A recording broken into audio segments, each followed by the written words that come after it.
Right. Self-control. Self-control. Something I've been struggling with all my goddamn life. No introduction. Fuck all your niggas. We jumping straight into it today. Self-control. Self-control. As a man who fights for liberation against being governed, against being controlled, I've realized and come to the terms and conditions that self-control is actually something very, very beneficial. A little bit about myself. I smoke a lot of herb, the holy herb, that marijuana. You know, one could say I am indeed an advanced level, a grade one, special grade, goddamn pothead, if you will. Special grade pothead. Maybe not actually. There's some crazy motherfuckers out there. Me, I just smoke. I just smoke the herb. But one could say I am dependent, addicted, or reliant on said herb, and I would agree with those people, to be honest. Which is where the topic of self-control comes about. Because pretty much all my life I've been, you know, I figured out quite recently that I've been trying to escape from myself for the longest time. For the longest time.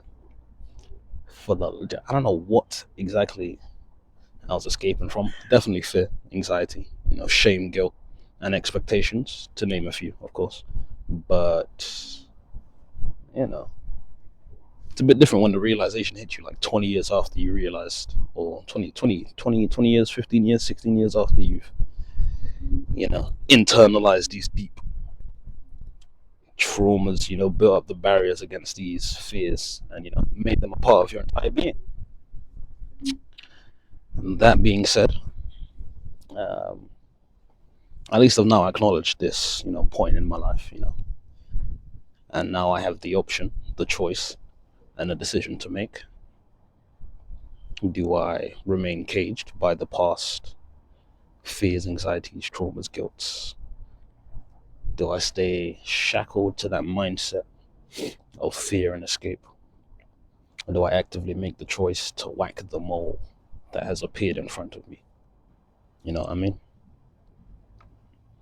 Do I try to find the root cause, the root source, and liquidate it, if you will, internalize it, integrate it into my being,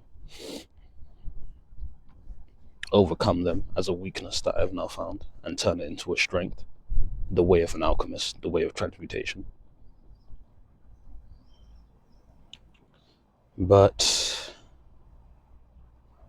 yeah, I think, obviously I'm going to go for the latter option. Transmutation, transformation, transmogrification, development, growth, overcoming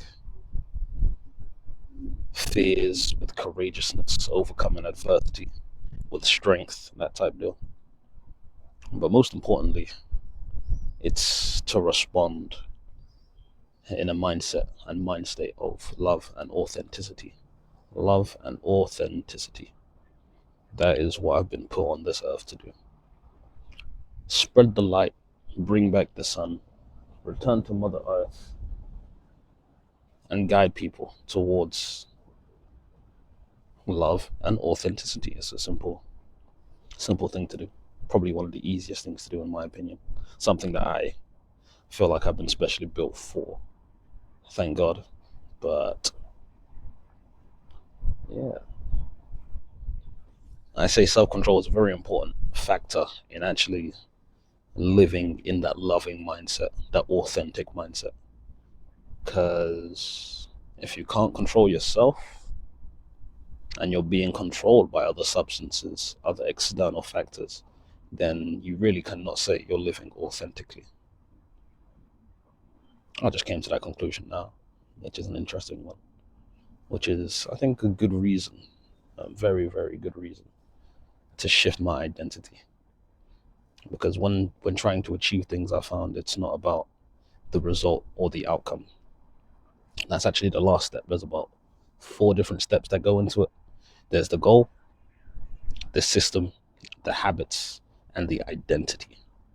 The identity being the most profound one to change in one's being and oneself. If you set a goal to be a footballer, then by default, that means you're not a footballer. That means you're trying to be a footballer. Your identity is of someone who is trying to be a footballer. But if you are a footballer, if your identity is someone who was a footballer, you play football. It's not like something you're trying to do, you're attempting to do. It's something you are, it's something you do achieve. You are a footballer, so you play football. Simple as. The power of goals versus identity. And then in between, you have your systems and your habits. Your systems are just various habits that you use to actually to function and operate towards your goal using those systems. So your system is just a variety of habits, different habits that you pick up, that you learn, good traits, good habits that you would use to help push yourself forward towards your goal. That's what a system is. So those four things: goals, systems, habits, and identity. If you have those in your conscious mind, you should be able to achieve any goal you set out. I have developed some kind of, document to explain this in further depth, which I'll expand upon in a later video.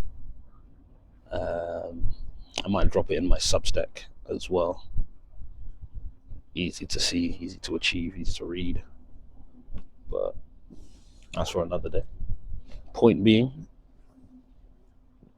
self-control is an incredibly important trait to obtain when trying to live in a loving and authentic state. Self-control allows you to control what you bring to a table. What functions, what emotions, what responses, what mentalities, what personality, behavior, attitude that you bring to a situation. Mastery of self-control allows one to be and act in the most authentic state, as they have a mastermind puppeted string of all these traits in their head, all these emotions, all these responses, and they can handpick one that they feel is the most beneficial for any given situation. So for me, what's getting in the way of my self-control or my authentic loving state is various external factors, substances that get in the way of a sober-minded clarity.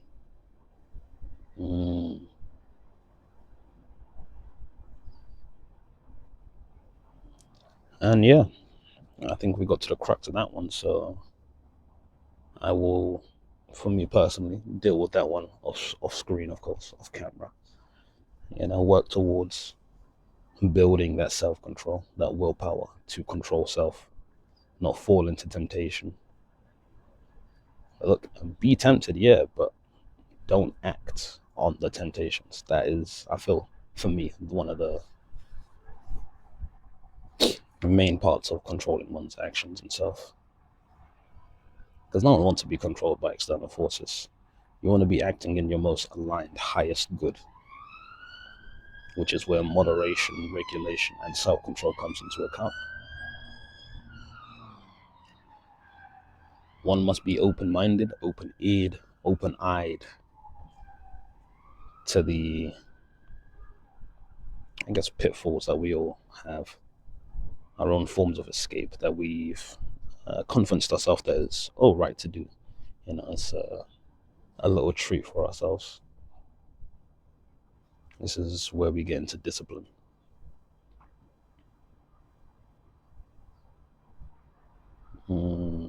Taking actions about things that you care about and such.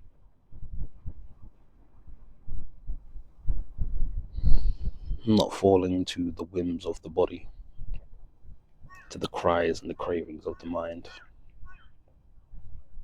but to be able to look them dead in the eye and say, "You will not tempt me, Satan." To be honest, but yeah, uh, either way, man, I feel like it's a good message for us to end that off on. Self-control, self-control. We outie.